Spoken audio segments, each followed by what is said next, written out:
Una vez que confirman hallazgo de restos óseos en la Escombrera de Medellín, considerada la fosa común a cielo abierto más grande del mundo. Según Alejandro Ramelli, o Ramelli, presidente de la JEP, este descubrimiento representa una derrota aplastante al negacionismo sobre las desapariciones forzadas en la Comuna 13 y se compromete a seguir avanzando en la búsqueda de verdad y justicia para las víctimas del conflicto armado. Sin embargo, tras 20 años de espera, el hallazgo pone en evidencia la negligencia histórica del Estado frente a estos crímenes. ¿Usted está con Colombia o con el uribismo? Yo ni siquiera voy a responder a la pregunta tan estúpida. Oiga, así creen estos personajes. ¿De verdad se creen tan importantes como como para dividir al país entre uribismo y petrismo? Hágame el favor. Se creyeron el ombligo del mundo. Venga, volviendo al tema de la escombrera, es lamentable que esto haya sucedido en Colombia, desde luego. Y ojalá podamos llegar hasta el final con estos hechos. Y ojalá podamos tener capturados y condenados a todos aquellos que hayan sido responsables de semejante adefesio. Pero así como tienen tanta categoría y así como van tan rápido con las investigaciones para las víctimas del conflicto de un lado, pues sería importante que hagan lo mismo con las víctimas del conflicto del otro lado. Porque es que esto es un conflicto que ha tenido dos partes, si no son muchas más. Y no puede ser que aquí estemos concentrados solamente en las víctimas de un lado y no de las otras. El hallazgo, claro, que responde a una demanda de más de 20 años por parte de las víctimas y organizaciones sociales, evidenciando una deuda prolongada del Estado en la búsqueda de desaparecidos. Pero ¿para cuándo las verdades de las FARC? ¿Para cuándo las confesiones de las FARC? Esa es la pregunta que nos hacemos todos. Aquí hay un avance tardío que subraya la incapacidad del Estado para garantizar justicia oportuna, dejando a las víctimas en un limbo de décadas. Hay quienes dicen que es que esos jóvenes no eran lo que todos decían, que no eran como pintaban. Venga, no. Es que nadie merece perder la vida.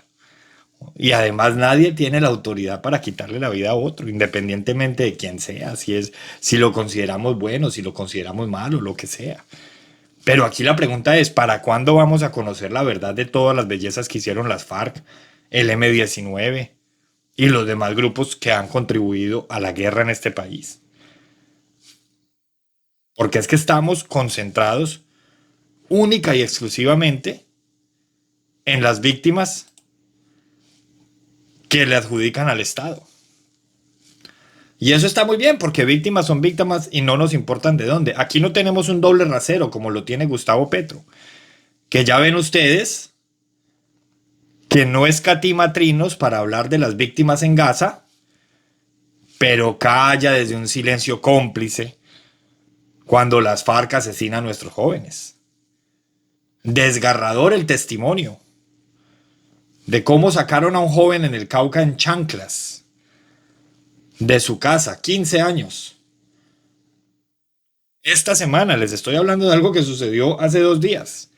Lo sacan en chanclas de su casa para reclutarlo, para que se lo lleve, para llevarlo a las firmas, a las filas de las FARC. Él pone resistencia, sale corriendo y lo que hace el guerrillero de las FARC es dispararle 4 tiros en la espalda a un joven que lo único que quería hacer era joven, niño, 15 años. Mientras tanto, Gustavo Petro está hablando de la escombrera, que claro que es un hallazgo importante, que claro que es muy importante, pero fue algo que sucedió hace 20 años. Esto sucedió hace 2 días.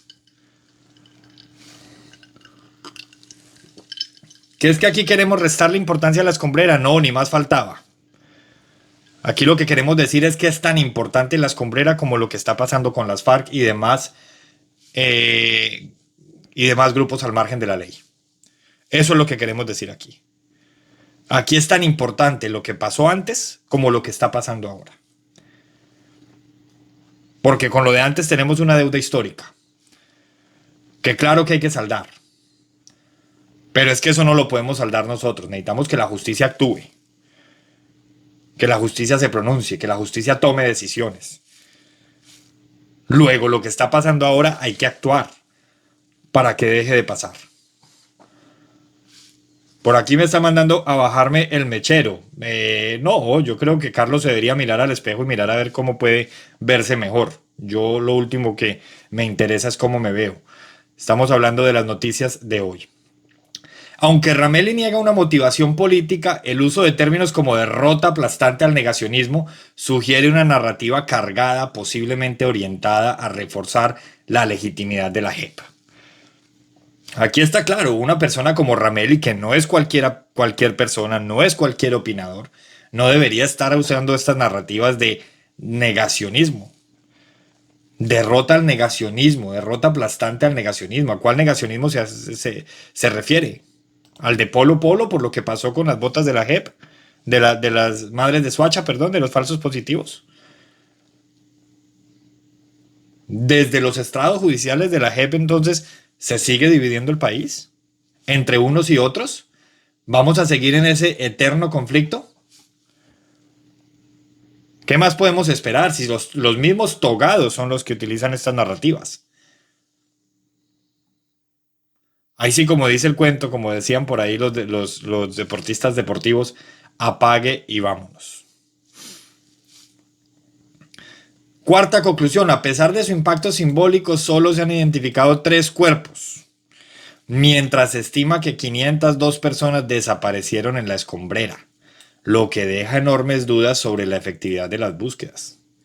¿Cómo es posible que 20 años y todavía no se hayan encontrado esos 502 cuerpos? ¿Y para cuándo los cuerpos entonces que desaparecieron por cuenta de las FARC? Los cuerpos del otro lado de la historia. Porque es que un conflicto tiene 2 caras.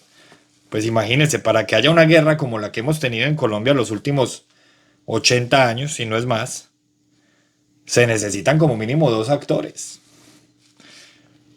Ya sabemos que aquí hubo un actor, que es el paramilitarismo. Pero entonces, ¿que el paramilitarismo estaba peleando contra el paramilitarismo? ¿O es que nos vamos a creer ese cuento chimbo de que del otro lado no hay cuerpos desaparecidos? Con la cantidad de desaparición forzosa y los 18.000 niños que también reveló la JEP hace poco.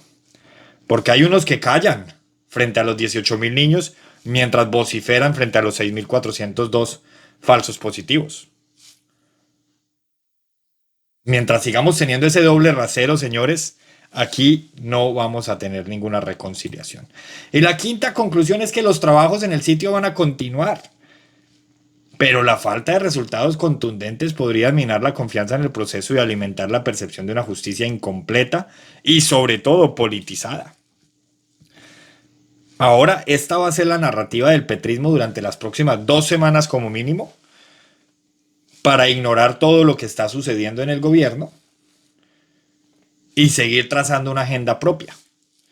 Si ustedes van y revisan cada una de las cuentas de los influencers que favorecen al gobierno, todas están hablando de esto, pero ninguna habla del joven asesinado por las FARC, o de los atentados que hemos tenido esta semana, o de que el ELN envió un comunicado diciendo que había cese al fuego unilateral y a las 24 horas ya estaba rompiendo el cese al fuego y atacando.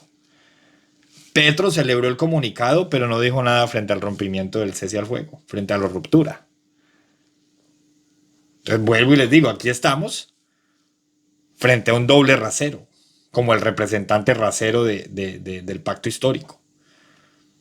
Hay quienes pasan por el chat y dicen que viva Petro, sí, aquí no decimos lo contrario. Y que vivan todos, porque aquí no somos como en el petrismo que le desean la muerte a la gente. Aquí no. Aquí el debate lo damos es en lo político, con las ideas, en derecho, en economía, ahorita que vamos a hablar del salario mínimo. Aquí no damos el debate de esa manera tan rastrera como la da, por ejemplo, Gustavo Bolívar, diciendo que los Galán lamentan la llegada de uno de los Ochoa, pero se abrazan con los que asesinaron a su padre. ¡Falso! Pero además, ¿cómo se atreve Bolívar a decir eso el día de Navidad?